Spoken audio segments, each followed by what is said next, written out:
उपमुख्यमंत्री अजित पवारांनी राज ठाकरेंवरही टीका केली आहे। दादा, विधानसभेत सगळेच खोक्याबाई आहे असं राज ठाकरे म्हणाले।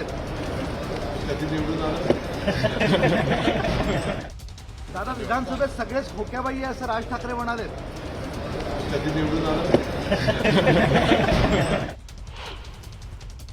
काल त्यांना स्वप्न पडलं असेल या खोक्यांचं। मला तरी असं वाटतं हे कधीच चाललेलं चित्र आहे।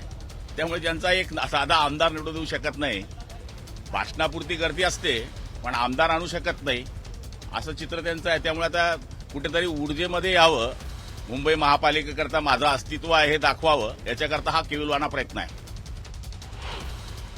राजकीय कोपरखाळ्या करण्याची त्यांची ती मला वाटते पद्धत आहे आणि त्यांचा कोणीच प्रतिनिधी त्यांच्या पक्षाचा विधान भवनात नसल्याचं दुःख त्यांनी त्यातून व्यक्त केलं।